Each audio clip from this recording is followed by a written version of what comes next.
टैक्सील.com के YouTube channel पर मैं सीए सतबीर सिंह आपका स्वागत करता हूं। रेगुलर अपडेट के लिए आप हमारे चैनल को सब्सक्राइब करें, नोटिफिकेशन बेल को प्रेस करना ना भूलें ताकि जैसे ही हम कोई नया अपडेट डालें आपके पास इमीडिएटली यह अपडेट पहुंच जाए। इस जीएसटी न्यूज़ में हम लोग डिस्कस करेंगे कि जीएसटीआर 9 यानी कि जीएसटी की एनुअल रिटर्न फाइनेंशियल ईयर 2017-18 के लिए जब आप फाइल करेंगे तो उसमें पार्ट 1 यानी कि बेसिक डिटेल को किस प्रकार फिल करना है।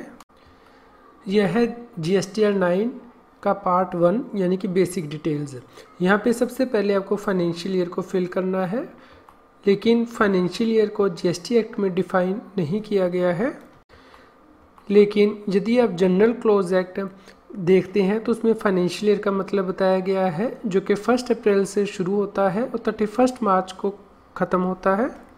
लेकिन जब आप जीएसटी की एनुअल रिटर्न यानी कि जीएसटीआर 9 के इंस्ट्रक्शन को देखते हैं, इंस्ट्रक्शन नंबर 2 में बताया गया है कि यहाँ पे जो पीरियड है वो जुलाई 2017 से मार्च 2018 की जो डिटेल है वो प्रोवाइड करनी है इस रिटर्न में। दूसरा पॉइंट जो बेसिक डिटेल्स के अंदर दिया गया है वह है जीएसटी नंबर। जीएसटी नंबर का मतलब है goods and service tax identification number as per instruction number 1 of GSTR 9। यहाँ पे आपको ध्यान रखना है कि जीएसटी नंबर एक पैन बेस्ड नंबर है जो कि 15 डिजिट का नंबर होता है। यदि किसी व्यक्ति के पास पैन नंबर अवेलेबल नहीं है तो वह जीएसटी एक्ट के अंतर्गत रजिस्टर्ड नहीं हो सकता है। यहाँ पे आपको ये ध्यान रखना है कि जो व्यक्ति का जीएसटी नंबर है वो 15 डिजिट का नंबर होता है, जिसमें कि जो पहले 2 कोड होते हैं वो स्टेट कोड के होते हैं और अगले जो 10 डिजिट होते हैं पैन नंबर के होते हैं। और उसके बाद का जो डिजिट होता है वह ये बताता है कि व्यक्ति ने स्टेट में कितनी रजिस्ट्रेशन ली हुई है, यानी कि 1 से 9 या फिर A से Z ये नंबर होता है। उसके बाद ये बताता है जीएसटी नंबर के व्यक्ति के पास रेगुलर स्कीम है या फिर किसी और स्कीम के अंतर्गत उसने रजिस्ट्रेशन ली है, और 15 डिजिट होता है। इस प्रकार आप ये इंश्योर कर लें कि जो पैन नंबर है व्यक्ति का वो बिल्कुल सही हो और जो स्टेट कोड यहाँ पे दिया गया है वह बिल्कुल सही हो। इसके अलावा जो नंबर ऑफ़ रजिस्ट्रेशन है वो व्यक्ति ड्यूरिंग द ईयर कैंसिल भी कर सकता है, तो यह जो नंबर है वो वेरी कर सकता है। इसके अलावा आपको यह ध्यान रखना है कि यदि कोई व्यक्ति नॉन रेजिडेंट टैक्सेबल पर्सन है तो उस केस में उसके पास पैन नहीं होता है तो रूल 13 उस केस में भी रजिस्ट्रेशन को अलाउ करता है, यानी कि जिस फॉरेन गवर्नमेंट के अंतर्गत वह नॉन रेजिडेंट टैक्सेबल पर्सन आता है उसकी एंटिटी को जो फॉरेन गवर्नमेंट के द्वारा टैक्स आइडेंटिफिकेशन नंबर असाइन किया गया है या फिर यूनिक नंबर असाइन किया गया है, उसके बेस पे भी वह जीएसटी एक्ट के अंतर्गत रजिस्ट्रेशन के लिए अप्लाई कर सकता है।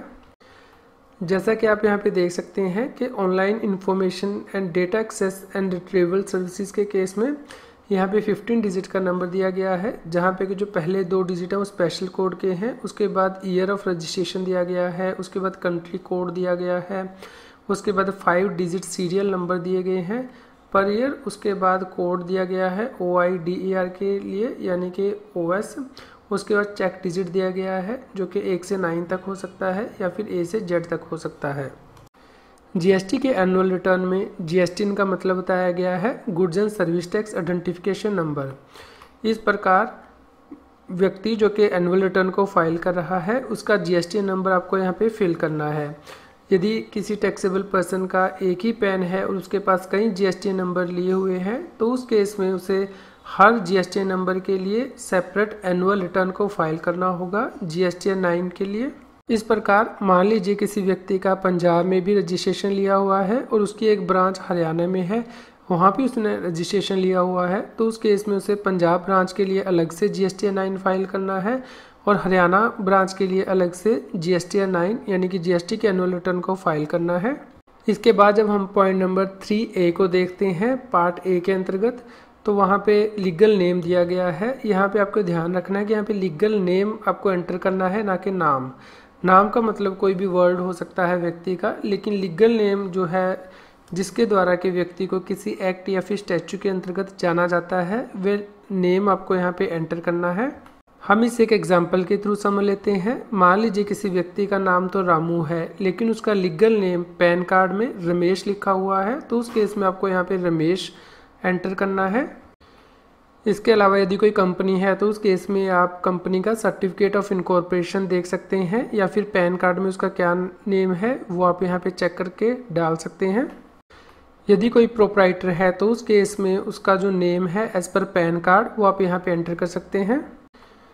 यदि कोई पार्टनरशिप फर्म है तो उस केस में आप उसका जो पार्टनरशिप डीड है उसे चेक कर सकते हैं, या फिर जो पैन कार्ड में नेम दिया गया है उसे आप लीगल नेम के तौर पर ट्रीट कर सकते हैं और यहाँ पे एंटर कर सकते हैं। पार्ट 1 के अंतर्गत जो अगला पॉइंट आता है, पॉइंट नंबर 3B आता है, यानी कि ट्रेड नेम। ट्रेड नेम का मतलब है कि ब्रांड नेम या फिर रेपुटेशन नेम जिसके द्वारा कि कंपनी अपनी एडवर्टीजमेंट करती है, सेल पर्पज़ के लिए यूज़ करती है। जैसे कि ट्रेड नेम हो सकता है कोडेक, लेकिन लीगल नेम इस केस में कंपनी का है ईस्टमैन कोडेक कंपनी लिमिटेड। इसी प्रकार ही किसी व्यक्ति का लीगल नेम हो सकता है सतबीर सिंह और ट्रेड नेम हो सकता है सतबीर सिंह एंड कंपनी। यदि किसी रजिस्टर्ड व्यक्ति का ट्रेड नेम नहीं है तो उस केस में आप यहाँ पे नॉट एप्लीकेबल को भी एंटर कर सकते हैं। आपको यहाँ पे ध्यान रखना है कि यदि किसी व्यक्ति का ट्रेड नेम और लीगल नेम डिफरेंट है as per certificate of registration, partnership deed, और उसका जो जीएसटी नंबर है वो डिफरेंट नेम से लिया हुआ है, तो उस केस में हो सकता है कि आपको जीएसटी के रजिस्ट्रेशन सर्टिफिकेट में अमेंडमेंट करवाने की आवश्यकता पड़े। जैसा कि व्यक्ति का जो जीएसटी नंबर में नाम है वो सतबीर सिंह है, लेकिन as per partnership deed Satbir Singh and company है, तो उस केस में आपको व्यक्ति का जो जीएसटी नंबर है उसमें अमेंडमेंट करवाने की आवश्यकता पड़ सकती है, यानी कि जो जीएसटी का रजिस्ट्रेशन सर्टिफिकेट होगा उसमें आपको जो सही लीगल नेम है वो एंटर करवाना होगा। इसके अलावा जीएसटी 9 को किस प्रकार फिल किया जाए इसे हम अपने नेक्स्ट वीडियोज़ में डिस्कस करेंगे। जीएसटी एक्ट के अंतर्गत एनुअल रिटर्न की क्या प्रोविजंस है, इसके ऊपर हमने डिटेल वीडियो को बनाया है। जैसे कि आपको इस वीडियो में जवाब मिलेंगे कि जीएसटी के एनुअल रिटर्न को किसे फाइल करना है, इसके लिए क्या फॉर्मेट दिया गया है और ड्यू डेट क्या है। इन सभी क्वेश्चन के जवाब के लिए आप इस लिंक को क्लिक कर सकते हैं, जिसका के लिंक इस जीएसटी न्यूज़ की वीडियो डिस्क्रिप्शन में भी दिया गया है। जीएसटी पर नई बुक्स मार्केट में आ गई हैं। इन बुक्स को रेफ़र करने के लिए लिंक इस जीएसटी न्यूज़ की वीडियो डिस्क्रिप्शन में भी दिया गया है। यदि आप जीएसटी के कंसेप्ट्स को समझना चाहते हैं या फिर जीएसटी के एग्ज़ाम की तैयारी कर रहे हैं तो आप अनअकैडमी पर जाकर मेरी प्रोफाइल में वीडियोज़ को चेक कर सकते हैं, जिसका लिंक इस जीएसटी न्यूज़ की वीडियो डिस्क्रिप्शन में भी दिया है। और आप अनअकैडमी की लर्नर ऐप को भी डाउनलोड कर सकते हैं, जिसका लिंक इस जीएसटी न्यूज़ की वीडियो डिस्क्रिप्शन में भी दिया गया है। जीएसटी, टैक्स और फाइनेंस के रेगुलर अपडेट के लिए आप टैक्सील की मोबाइल ऐप को गूगल प्ले स्टोर से डाउनलोड कर सकते हैं। इसका लिंक इस वीडियो के डिस्क्रिप्शन में भी दिया गया है। आज की जीएसटी की न्यूज़ आपको कैसी लगी इसके बारे में हमें बताएं। लाइक करें और शेयर करें। जितना अधिक आप लाइक करते हैं और शेयर करते हैं उतनी ही अधिक हमें प्रेरणा मिलती है कि हम और भी अधिक अच्छी जीएसटी की न्यूज़ आप तक पहुँचा पाएँ। यदि आप जीएसटी से रिलेटेड रेगुलर अपडेट्स अपनी ईमेल आईडी पर मंगवाना चाहते हैं तो आप हमारे न्यूज़लेटर को सब्सक्राइब कर सकते हैं, जिसका लिंक इस जीएसटी न्यूज़ की वीडियो डिस्क्रिप्शन में भी दिया गया है। यदि आप हमारे प्रीवियस जीएसटी न्यूज़ को सुनना चाहते हैं तो आप हमारे चैनल की प्लेलिस्ट को रेफर कर सकते हैं।